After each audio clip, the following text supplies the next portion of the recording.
और चलिए सीधा रुख करते हैं। राहुल गांधी इस वक्त एक प्रेस कॉन्फ्रेंस कर रहे हैं पेपर लीक विवाद को लेकर। मणिपुर से हम महाराष्ट्र गए और रास्ते में हजारों युवाओं ने कंप्लेन की थी कि हिंदुस्तान में नॉन स्टॉप पेपर लीक होते हैं। और आज आप सबको मालूम है कि NEET paper and UGC NET के जो पेपर्स हैं वो लीक हुए हैं और एक कैंसिल भी हुआ है। कहा जा रहा था कि नरेंद्र मोदी जी ने यूक्रेन की लड़ाई रोक दी थी। मतलब एक ऑर्डर देके जो रूस और यूक्रेन के बीच में लड़ाई चल रही थी उसको रोक दिया था, ब्रेक लगा दी थी। इजराइल और गाजा के बीच में जो लड़ाई चल रही थी उसको भी नरेंद्र मोदी जी ने रोक दिया था। मगर किसी ना किसी कारण जो हिंदुस्तान में पेपर लीक हो रहे हैं उसको नरेंद्र मोदी रोक नहीं पा रहे हैं या रोकना नहीं चाहते हैं। नुकसान स्टूडेंट्स का होता है। जो हिंदुस्तान के स्टूडेंट्स हैं, मैं जानता हूं कि आप इन एग्जाम्स के लिए महीनों सालों काम करते हो। ये आपका फ्यूचर है और आपके फ्यूचर से खिलवाड़ किया जा रहा है। मध्य प्रदेश में व्यापम हुआ और अब उस व्यापम को नरेंद्र मोदी जी और उनकी सरकार पूरे देश में फैलाने का काम कर रही है। मैं इंस्टीट्यूशनल कैप्चर की बात करता हूं, मीडिया की बात करी, अलग अलग हिंदुस्तान के जो संस्थाएं हैं उनकी बात की। यही एजुकेशन इंस्टीट्यूशंस में हो रहा है। पेपर लीक का कारण है कि सारे के सारे वाइस चांसलर्स, एजुकेशन सिस्टम को बीजेपी के लोगों ने, उनके पेरेंट ऑर्गेनाइजेशन ने कैप्चर कर रखा है। जब तक ये कैप्चर रिवर्स नहीं किया जाएगा तब तक पेपर लीक चलता जाएगा। इस कैप्चर को फैसिलिटेट नरेंद्र मोदी जी ने किया है और ये एक एंटी नेशनल एक्टिविटी है क्योंकि ये देश का भविष्य है और इससे हिंदुस्तान के युवाओं को, स्टूडेंट्स को जबरदस्त चोट पड़ती है। इंक्वायरी चल रही है, एक को आपने कैंसिल कर दिया है, अब पता नहीं दूसरे को कैंसिल किया जाएगा या नहीं किया जाएगा। बट कोई ना कोई तो इसके लिए जिम्मेदार है और उनको एकदम पकड़ा जाना चाहिए और उन पे एक्शन लिया जाना चाहिए। आपके कोई सवाल हो? साथियों, मैं गुजारिश करूंगा सवाल आपके इसी विषय पर। हाँ प्लीज। हाँ, sorry. So, when I went on my Bharat Jodo Yatra, the second one, throughout the route, students were telling me that paper leaks are endemic in India. They study, they work hard, honest students suffer, and students who want to cheat benefit. And this was repeated again and again and again and again. Now we are seeing an expansion of the idea of Vyapam across the country. BJP states have had to deal with this. Uttar Pradesh has had to deal with this. Madhya Pradesh has been a center of this. Gujarat has been a center of this. And now they have expanded this idea to the rest of the country. This is extremely damaging to students, and it's happening because all our institutions have been captured. Our vice chancellors are placed not based on merit, but because they belong to a particular organization. And this organization and the BJP have penetrated our education system and destroyed it.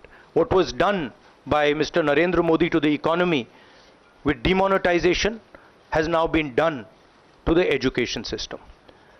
youngsters, I want you to know that the reason this is happening and the reason you're suffering is because an independent, objective education system has been demolished and it has been replaced by an education system that is captured by the BJP, captured by their parent organization.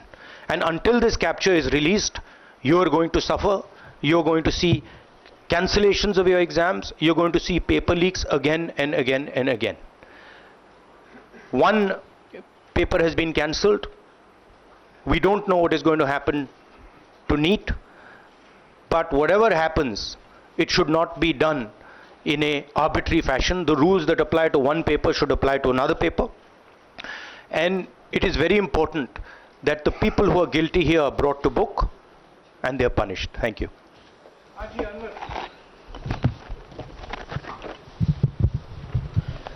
Sir, सोमवार से संसद का सत्र शुरू हो रहा है, तो क्या आप निजी तौर पर लोकसभा में इस विषय को उठाएंगे और आप यह मांग करेंगे कि प्रधानमंत्री मोदी खुद सदन में आकर जवाब दें इस विषय पर, क्योंकि ये छात्रों के भविष्य से जुड़ा विषय है? हाँ, बिल्कुल, सिंपल क्वेश्चन. हाँ, उठाएंगे, पार्लियामेंट हाउस में उठाएंगे.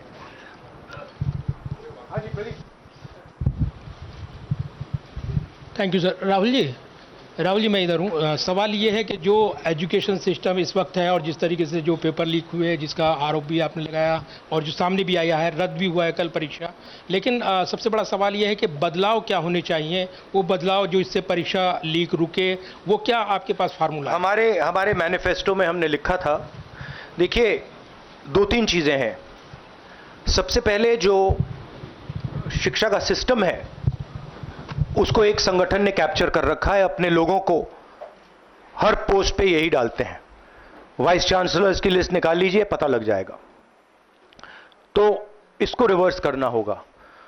दूसरी बात, मैनिफेस्टो में हमने साफ कहा कि पेपर लीक होने के बाद कार्रवाई करना एक बात है, बहुत जरूरी है और स्ट्रिक्ट से स्ट्रिक्ट कार्रवाई होनी चाहिए. मगर हमने यह भी कहा था कि पेपर लीक होने से पहले जो सिस्टम्स हैं, जो यूनिवर्सिटी के एग्जाम्स के रूल्स हैं, सिस्टम्स हैं, इनको फिर से असेस करना पड़ेगा, इनको स्टडी कर रीडिजाइन करना पड़ेगा. ये दोनों काम हमने अपने मैनिफेस्टो में साफ लिखे हैं और विपक्ष दबाव डालकर ये दो काम सरकार से करवाने की कोशिश करेगा.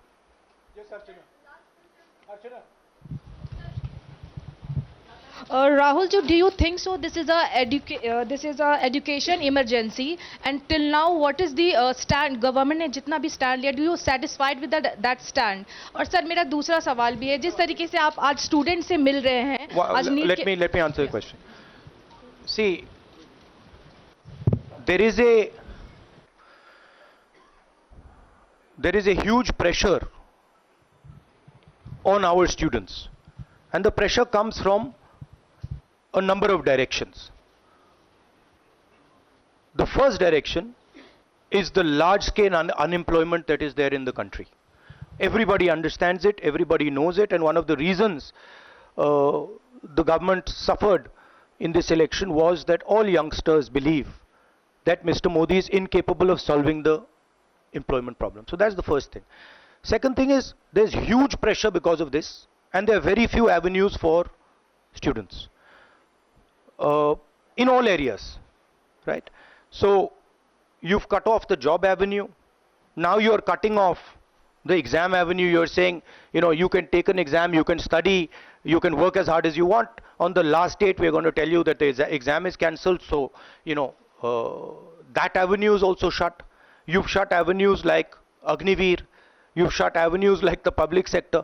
So the youth of India have nowhere to go. It doesn't matter whether you're an IIT graduate, IIT student, or you're trying to join the army. The youngsters in India simply have no way through. And it's not just an educational crisis. It's a crisis in pretty much every sphere that we are facing. Now, before the elections, it was very clear that there was massive control of the media, massive control of the other institutions, so people were quiet. Now people are very clear that we're sitting on a disaster and we've got a government that is crippled, cannot do the job. It's literally walking around on one leg, right? So Yes, it's a crisis. It's a profound national crisis. It's an economic crisis. It's an educational crisis. It's an institutional crisis. So, but I don't see any response. I don't even see the capability of a response. Right? So. हाँ नहीं 1 second Bihar का भैया हमने कहा है कि inquiry होनी चाहिए और जो भी जिन्होंने भी पेपर लीक कराया है उनके खिलाफ कार्रवाई होनी चाहिए। राहुल जी, चूंकि ये मामला नेशनल लेवल पे भी एग्जाम्स में हो रहा है, स्टेट लेवल्स में भी एग्जाम्स में कई जगह इस तरह के पेपर लीक की घटनाएं होती है और करोड़ों छात्रों का जीवन अधर में लटक जाता है। आपको लगता है कि एक सख्त कानून बनाने की जरूरत है संसद में कि इससे निपटने के लिए? कैसे होगा, क्योंकि छात्रों का जीवन नहीं, सख्त कानून आफ्टर द फैक्ट है, वो होना चाहिए। मगर अगर आप मेरिट के बेसिस पर लोगों को नहीं जॉब देंगे, अगर आप आइडियोलॉजिकल लोगों को वाइस चांसलर बनाएंगे, इनकेपेबल लोगों को वाइस चांसलर बनाएंगे, एग्जाम्स के जो स्ट्रक्चर्स हैं, एग्जाम लेने के स्ट्रक्चर्स हैं, उनमें आप आइडियोलॉजिकल लोगों को डालेंगे तो यह काम होगा। ये इसका सबसे बड़ा कारण BJP and its parent organisation ने जो कैप्चर किया है ये है। और अगर आप कल्प्रिट ढूंढना चाहते हैं तो मैं आपको बताता हूं, जिन लोगों ने हिंदुस्तान के इंस्टीट्यूशंस को डिस्ट्रॉय किया है, जो पहले ऑब्जेक्टिव हुआ करते थे, इम्पार्शल हुआ करते थे, वो आज इम्पार्शल नहीं है, ऑब्जेक्टिव नहीं है, आइडियोलॉजिकल बना दिए गए हैं और मीडियोकर लोगों को इन इंस्टीट्यूशंस में बैठा दिया गया है। इसका मेन कारण यह है, और इसका आप एपिसेंटर देखिए, पूरा देश जानता है, युवाओं आप सब जानते हो कि इसका पहले एपिसेंटर मध्य प्रदेश हुआ करता था, वहां पे 40-50 लोगों की हत्या हुई थी, ये तब शुरू हुआ था। आप जानते हो कि गुजरात में, उत्तर प्रदेश में और मध्य प्रदेश में इन चीजों का एपिसेंटर है। और आप यह भी जानते हो कि बीजेपी के लोग कहते हैं कि हमारी लेबोरेटरी मध्य प्रदेश और गुजरात है। तो लेबोरेटरी से यह काम शुरू हुआ है और अब यह काम देश में फैल रहा है और आपका इससे नुकसान हो रहा है। जब तक यह रिवर्स नहीं किया जाएगा, जब तक हिंदुस्तान के इंस्टीट्यूशंस इनके हाथों से नहीं छीने जाएंगे और इफेक्टिव, ऑनेस्ट, इम्पार्शियल लोगों के हाथ में नहीं जाएंगे, तब तक यह होता रहेगा। और मैं आपको बता रहा हूं, जब तक बीजेपी रहेगी यह बढ़ता जाएगा।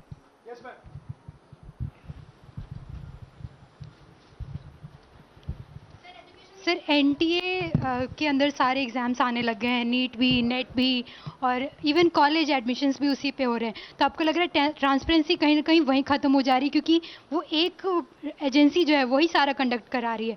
तो आपने पार्लियामेंट में इस मुद्दे को उठाने को सोचा है कि एनटीए को कहीं ख़त्म करने की ज़रूरत है या बदलाव करने की ज़रूरत है? नहीं, देखिए, अगर हिंदुस्तान में बहुत सारे ऑनेस्ट लोग हैं, बहुत सारे ऑब्जेक्टिव लोग हैं, अगर ऑब्जेक्टिव लोगों को, ऑनेस्ट लोगों को आप ये काम दोगे, पेपर लीक नहीं होगा। अगर आप मीडियोकर लोगों को राजनीतिक बेसिस पे, आइडियोलॉजिकल बेसिस पे चुन के करोगे तो ये काम होगा। और ये मैं कह रहा हूं, दोहराता जा रहा हूं कि हर हिंदुस्तान की हर संस्था को कैप्चर कर रखा है, लीगल सिस्टम को, ब्यूरोक्रेसी को, इंटेलिजेंस एजेंसीज को, इन्वेस्टिगेटिव एजेंसीज को, एजुकेशन सिस्टम को।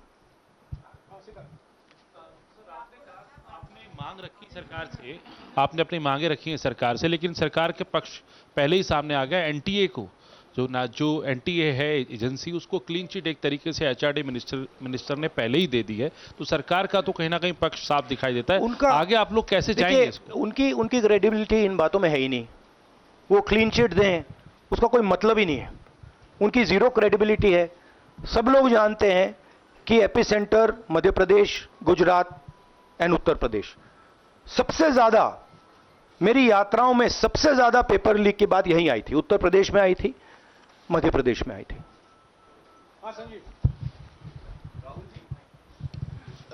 Rahul ji, NTA has conducted one test and which has been cancelled. The other is under doubt, and the court is looking into it. Would you say that the agency like NTA is incapable of conducting such examinations, because two main examinations, and I want it to be disbanded or something? No, I would say that if you let people who know how to run these things and you promote people based on merit, there are multiple ways in which you can do exams successfully.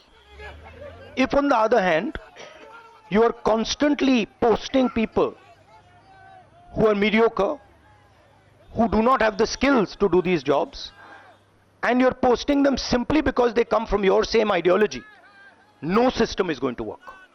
You can change whatever system you want. If the people who are being put into that system are mediocre and being put in for the wrong reasons, it is never going to work.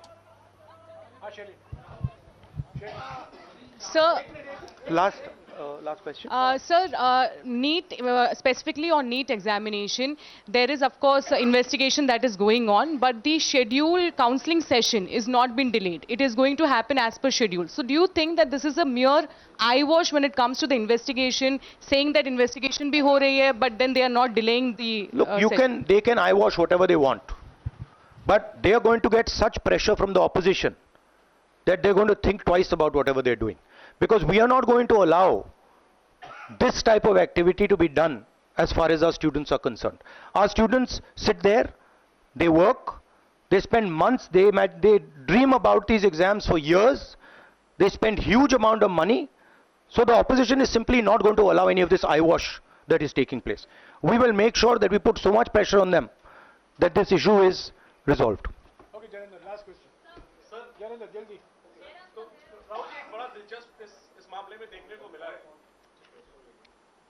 तो इसी विषय पर इस मामले में एक अजीब स्थिति है कि जो आरोपी